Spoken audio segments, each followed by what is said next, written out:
So we are here with Alan Roth. Good morning. Good morning. Good morning. My favorite restaurant in Miami, hands down. And I'm not just saying that lightly because after 2 decades in New York City, my expectations are sky high. But you know, when we had dinner that evening with a group of your friends, when I left the restaurant, do you know what I thought? What was the first thought that What's came that? to mind? Tell me. What a nice man. What a nice man. Yes. I had you fooled. So in the entertainment world and in the nightlife world, I think the competition sometimes turns people into something they shouldn't become. Sure. But hospitality is about welcoming people to your home. Absolutely. Yeah. Yeah. The hospitality. Sometimes I often say that people have forgotten what the word hospitality even means. And what's really important for us is specifically hospitality, trying to welcome everyone that comes through the door, no matter who you are or how much you're spending, and to make people feel welcomed. So for you saying that, I appreciate it. It means a lot. It means, you know, how you make people feel is everything. And of course, the location is beautiful. I mean, the interior design, the food was exceptional. Thank you. I love the dancer. She reminded me of Dita Fontis, which I love. That's our Thursday night cabaret performance. Yes, thank you. But it's beautiful. It's refined. It's chic. I love the word chic. I think it applies to your restaurant.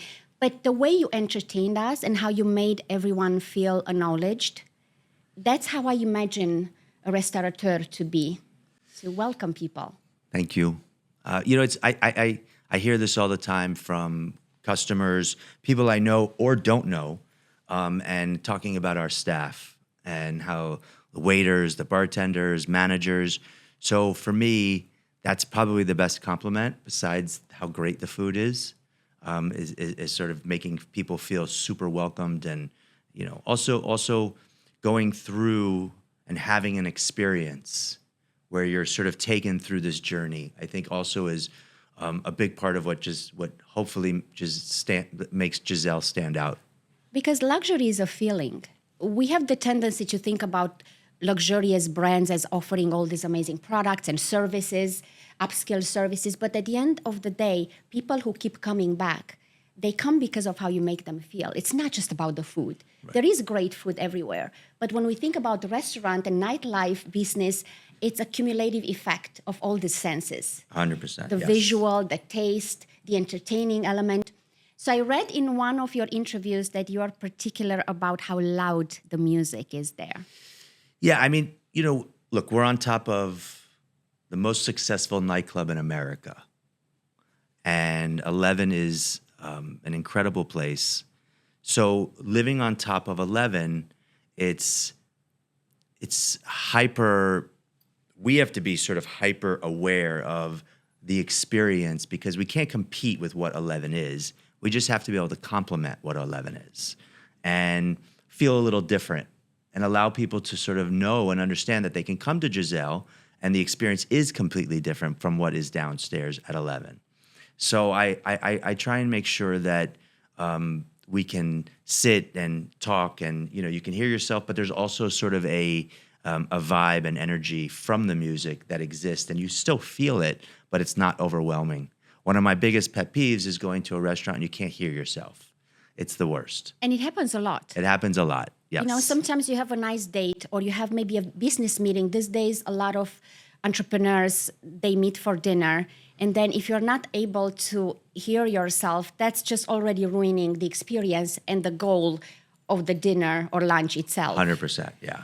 So it's pretty new actually. So you started actually in a coffee shop, am I right? It was a cafe. Yeah, it was the first cafe in Ocean Drive in South Beach that opened in 1988.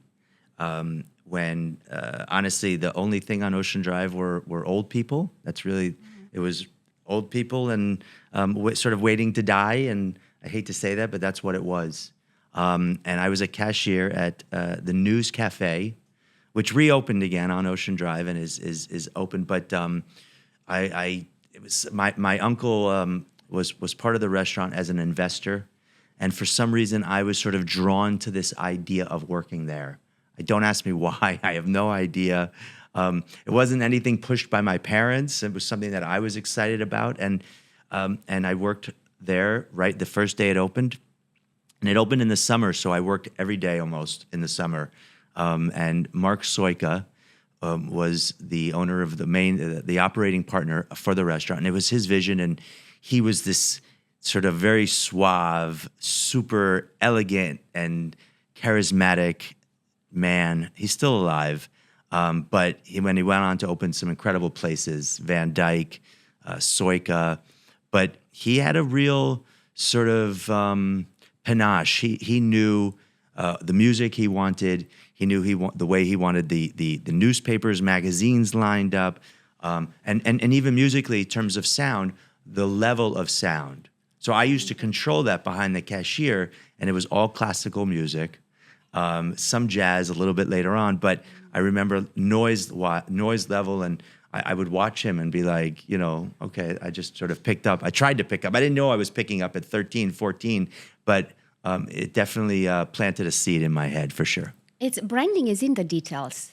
Absolutely. Every little detail adds to the value of how we make people feel with services, with our product, with everything related to what we think luxury is. So now it's interesting how you describe that, because it's such a beautiful storytelling part of how you entered the hospitality and nightlife world. And then you contribute. You're one of the people on the team for Delano when Delano opened. I was at the what was the Blue Door restaurant, which at the time was Ian Schrager, Madonna, and a restaurateur from New York named Brian McNally. And those were the three principal owners of the restaurant. The Delano was opening up. That was Ian Schrager's. And I, via a friend, was able to get on the opening team, and I worked there. And it was magic. I mean, there's never been anything like this probably in the country. And it was at a super pivotal moment when everyone was looking at Miami. And a bunch of celebrities were living here, whether it was Madonna or Sylvester Stallone, Gianni Versace, and they all had their places. But there was no sort of glamorous, relevant, really sort of interesting new design that had happened yet in Miami. And Ian had a few places that he had in New York, a couple of hotels, and then he picked up the Delano, and he opened the Delano, and it was spectacular. And every celebrity in the world wanted to be there, and they had the best chefs they opened up with, and it was also a really sort of special moment that can never be recreated for sure. So Delano was the very first hotel I stayed in when I visited Miami. I was working at Versace at the time, and somebody recommended it. And it's interesting you mentioned Gianni Versace. That story is quite impressive. I worked with the brand for 5 years, and I have the utmost respect to these days for Donatella. I think she's an incredible businesswoman. Yeah. And human being as well. But interesting you mentioned Ian Schrager. In 2004, I'm that old. Maybe not nice to say, but I worked with Norma Kamali. And she was the person that introduced us to the Ian Schrager world. Oh, wow. They've been very good friends during Studio 54, which is legendary to these days. Of course. And when I think about all these people, Alan, and you had access to actually meet them and work with them and collaborate with them, those people shaped a culture. Yes. Back in the day, we did not have social media. Now it's easier with one trend to really spike interest across media platforms. But back then, you had to earn it. Yeah, it was a completely different strategy to, basically build any kind of brand. The first day it opened, Vanity Fair sent one of their writers down to Miami for a week to stay there to do a story on the opening. And his name's Kevin Sessoms. And he was, at the time, I ended up becoming friends with him, and still to this day we're friends. And you could have 10 podcasts just about him alone. But I remember reading the story that he wrote after he had stayed there about the impact of not only what this hotel will do for Miami, but also boutique hotels, and then the impact of Philippe Starck's design and how sort of revolutionary it was. So at the time, I mean, even today, if it opened the way it was, it would still be revolutionary. But it was a special moment, yeah. And but all of that going back, how you market and the way people were getting their information. You know, I mean, even look at us right now. We're sitting here talking into microphones. The only time you talked into microphones is if you were going to a radio station. Yes. You know, and of course that still happens, but that was one of your outlets. You know, when I opened my first place that I owned, which was called Rumi, that was, I remember going to what still exists, Y100, the top 40 radio station, and talking about the restaurant and bringing my chef and having these conversations about the restaurant, where now, of course, it's, you know, the first thing we do is pick up our phone and take a picture or a video. It's amazing, isn't it? Yeah, yeah. It's really and amazing. It's interesting because when we think about a nightlife entrepreneur or entertainment or hospitality, we just think about the momentum and we think, oh, Alan has this amazing place, but people don't realize this. This started decades ago. You had to earn your status in the industry, and you had all these experiences. By the way, you're a great storyteller. I have to say that. It's just people could listen to you. I'm hoping you are writing a book soon. Thank you. And it's interesting how the progression happened. You started in a coffee shop, but you were a self-starter, and you also paid attention to the details, the music, what kind of music you are playing, what kind of people are coming. Then with Delano, you were exposed to work with some incredible minds of our times as well in your industry. And now, fast forward, you took a break consulting, you did consulting, and now you're coming back. You came back with two incredible projects, Giselle and Rosa Sky. Talk to us a bit about the team that helped you to bring this dream into realization. There's always a big team that we don't really see. There is a team. Look, here I'll say this for the record. I don't believe that I would have sort of come back as a partner, as an owner, as an operator. In 2012, I had a partner, a business partner, and we had a few places, and we had a marketing event business, and we were doing well. We did. It was a fun journey. He and I had about a decade together, and then I was completely burnt out. I didn't want to go to any of my own places or parties, and I sort of took a step back. I took a step back, and I said, "Okay, I'm done." And I really, honestly, in that moment, for years, I didn't think I would ever do it again. I did I got hired to do, fast forward after not working for a while, I got hired. Someone asked me if I would help design a rooftop bar with like literally a few dollars was our budget. It was nothing. And I sort of looked at it as like a fun art project. So I took it on. And I think that moment sort of changed my way of thinking, that there is a way to get back into the business where I'm not going 24 hours, 7 days a week, where I can have a life and I don't have to be as crazy as I once was. And I became friends with, I went to an opening of a hotel with some friends, and I was introduced to a guy by the name of Tim Petrillo. And Tim is based in Fort Lauderdale. And at the time, I didn't know much about his history. I didn't know anything about him.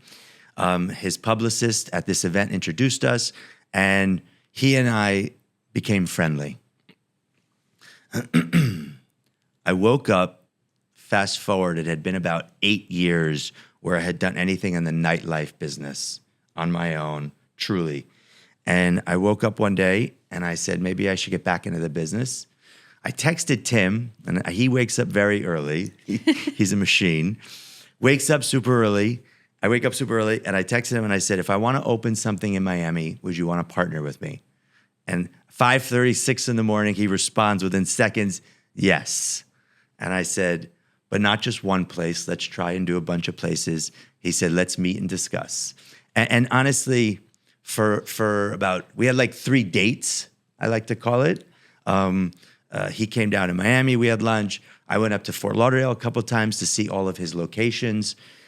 And I got to know some of his other partners and his other partners.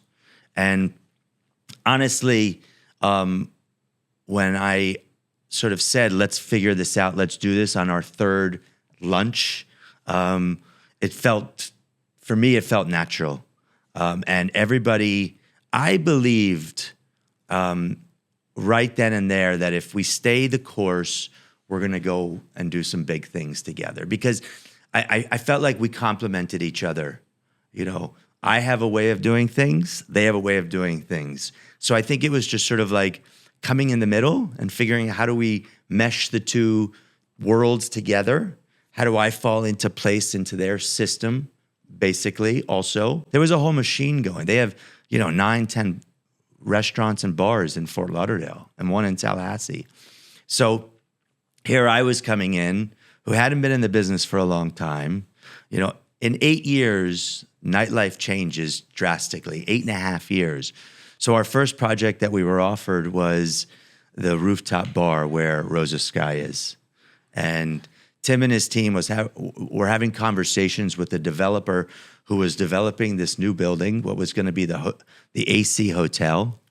And we got a construction hard hat tour where we go up the side of the elevator that's on the building, which I don't like those. And I walked up there and I looked at Tim and I said, we should get this deal. And we did. The stars were aligned because the guy that was the developer, who Tim was having conversations with, ended up being a guy that dated my sister 30 years ago. Okay, Crazy. Small world. The world all comes. And he happens to be, when I say this, he happens to be like one of the nicest human beings that exist. He's had so much success. He owns probably 10, 15, 20 hotels, and he's very low key, and he's super humble. And I have a lot of respect for him. But as a person, I really like him. He's super nice. Which is very important, Very to like important. the people we work 100%. with. So we engaged and we did the deal. And the real truth is that I believed Rosa Sky would do well. I didn't know that it would become what it has become. It really, people, I meet people all the time, all over the world, and people are like, oh my God, I love Rosa Sky. Interesting. It happens all the time.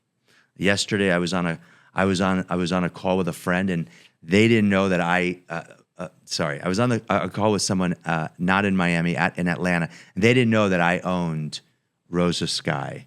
And they said to me, the last time I was in Miami, I went to this great bar in Brickell, this rooftop bar, and the views and the food. And I said, which one? And I was like, well, that's mine. So it's like, it feels amazing. That was our first place. And as a team, there were some quick growing pains, sort of, how we operate together as a team. Tim, Stavros, Aaron, Peter, this is the core. These guys have been together for years already, and then I'm coming in, and so it took some time, but yeah, it's partnerships are everything. Strategic partners, and also partners you can trust. And every business venture we think of that is successful, it's a collective effort, and you have to bring your strengths, and other people's strengths will complement your weaknesses. This is how successful ventures emerge. And also ability to let go of control. It's very important to delegate and allow others to do their work, which sometimes when I do interview entrepreneurs, I could tell they're very controlling, and it's good to be controlling up to a point. But as you say, from your perspective, also allow people to bring their greatness and their creativity. Do you believe, Alan, people realize how much work it's behind owning a bar or a restaurant? No. It's insane. No. People say to me, how often do you work? How often do you go in? What's your schedule? And the real answer is that I work 24/7. I work 24 hours a day, 7 days a week. Of course, I shut off, but even, look, take last night was the night after Christmas. The town was quiet. Okay, I drove around, but I went to Giselle and I went to Rosa Sky. And did I have to? No. Everything would have been fine. It would have run its course. It would have been a good night had I been there or not. But for me, I knew it was going to be a little bit of a slower night than normal. It's the night after Christmas, like I said. So I wanted to be there with my team. If they're going to be there, then I should be there too. So there's a little bit of guilt that exists sometimes, but I'm always working. I woke up this morning. The first thing I did was text Tim. It was pretty early, and I said, let's chat today about a few things. And it's like my mind constantly is racing with what we should do, strategy, ideas. It's a very complicated business. It's not easy. There's moving parts that don't stop, and you have to sort of keep on sort of watching and sort of decide what you're going to do different or stay the course. So it's important, right? And I think social media platforms are always glamorizing entrepreneurship. And we make it seem like it's just so fantastic to be able to work for yourself. Of course, your passion drives your work ethic. But the reality is that, as Elon Musk said it, in my mind, there's a storm. I don't think many people would want to be me. And it's just so nice to see and give a round of applause to people and say, Alan, this is so great. But behind that, every detail, every moment that you think of, how could I do better? What can I change? Entrepreneurship is just beautiful, but it is a commitment. It's a commitment to excellence 24/7, 365. It's not a part-time job. It's not a full-time job. It's just commitment to excellence. Right. And I'm happy that you actually shared all these thoughts, because somebody needs to get out there and educate consumers on what it entails to build something magnificent. What's behind all that? I could give a whole list. Look, if you look at both Giselle and Rosa Sky, we have two general managers who, at Rosa, it's a woman that I hired who, honestly was about to leave to go home back to Montreal, and met with her a bunch of times, and I understood her background, and the team liked her, and we gave her a chance, and she has excelled, and I trust her. And I look at these, I don't have children, so I look at these places as my children. And I had to sort of take a step back and give her, after about 12 months of her in charge, I had to take a step back and really let her run the show. And she does an amazing job. Allow people to also develop and become the best version of themselves. That too. Coaching them and offer the support, but don't inhibit their own creativity. And this is when you actually build the greatest teams. And I'm happy that you allow people to flourish. Well, the model that Tim and the team created was that we as a group, we own these venues, we own these businesses, but yet each general manager and management team, it's theirs. They run it. So really, it's literally it's having this child, and then allowing the team to nurture it and build it. And of course, we're involved, and we're highly involved as a group. But that's the way for us that it works, and it does work. The proof is in the pudding. It's working. Yeah, it's a beautiful thing to allow people to explore their potential. And for over 5 years, when I worked with Versace, I worked with Dolce & Gabbana as well for another 5 years. But some things I kept in my memory, and it will stay with me forever. The manager at the time, Kamal, shout out to Kamal, what an incredible human being. He used to tell us in the morning meetings, this is your fashion show. You are on stage. When clients come to the store, you have to perform, and you better be a star. Right. And empowering us to think of ourselves. At the time, I started in sales, and there's no shame in it. I think the best way to start any career is being in sales.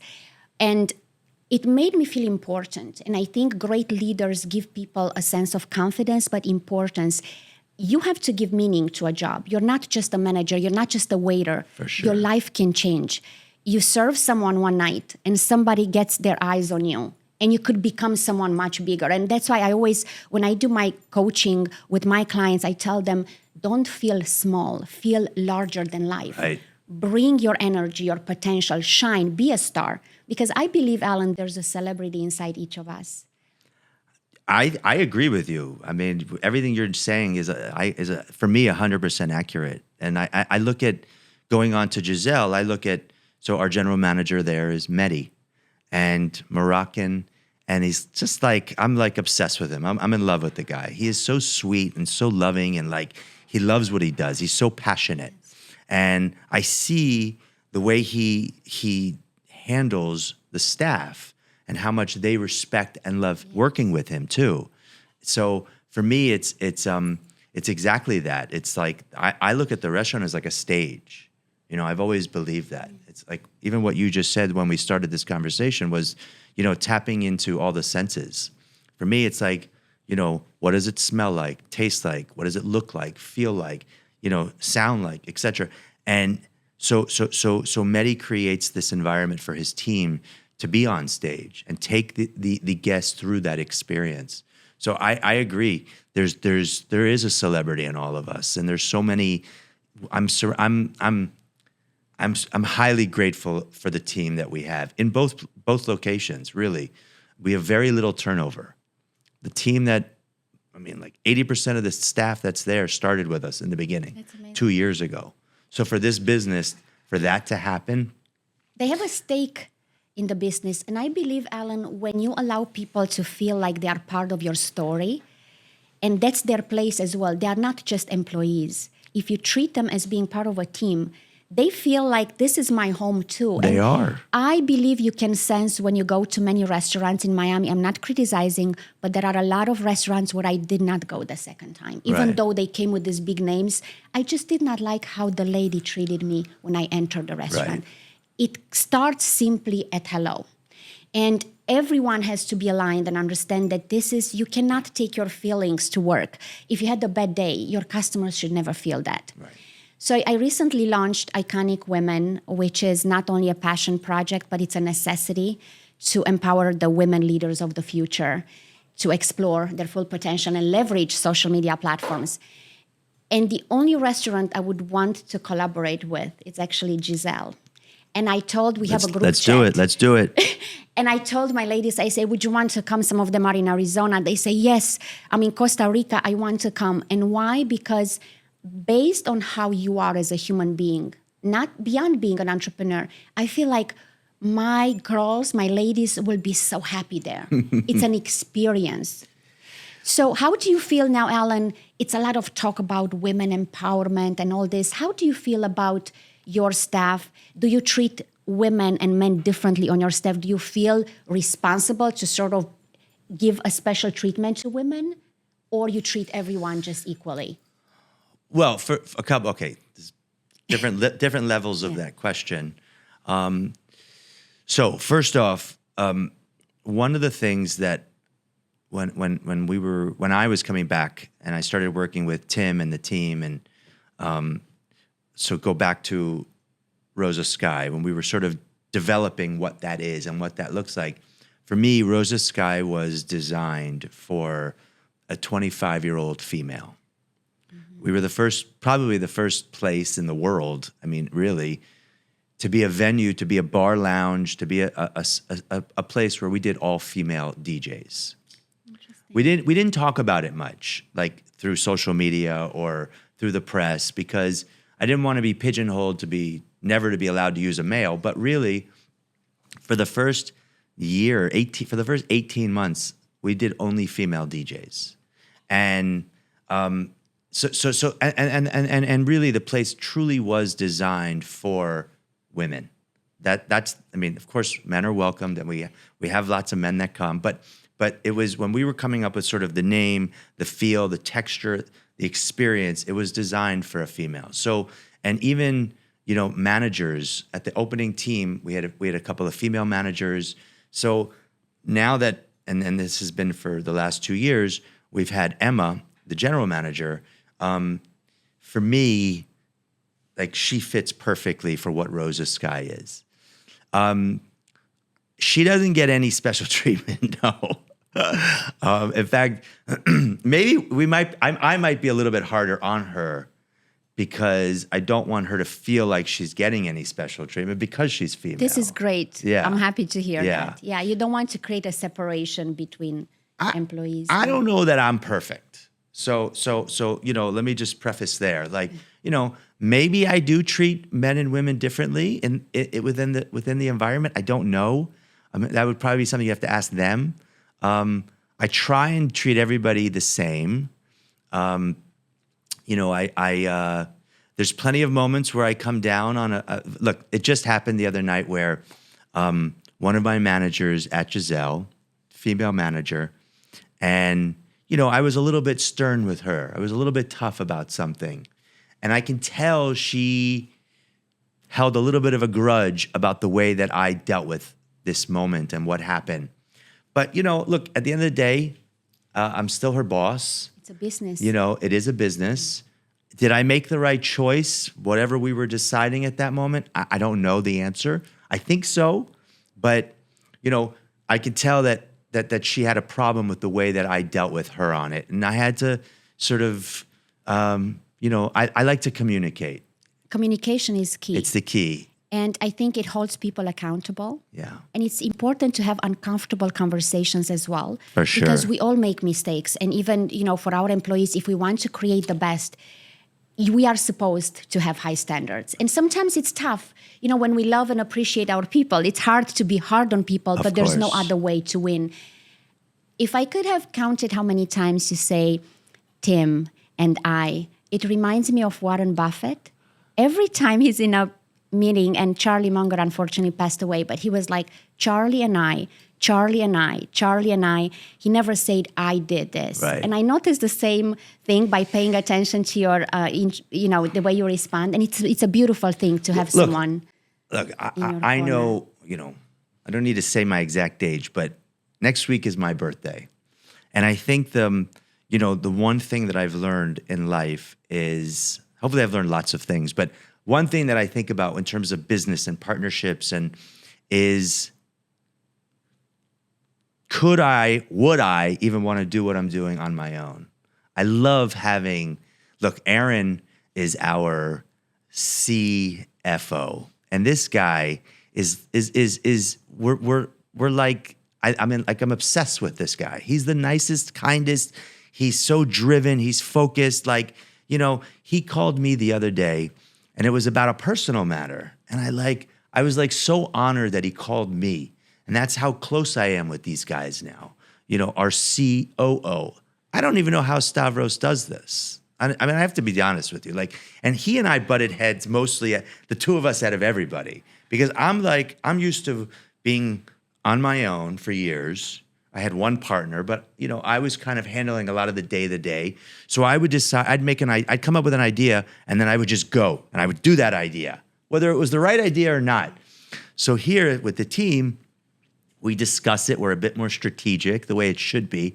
So Stavros and I would, honestly, day 2 weeks into Rosa Sky, I remember saying to Stavros and being a little stern with him, Stavros, trust me, I know what I'm talking about.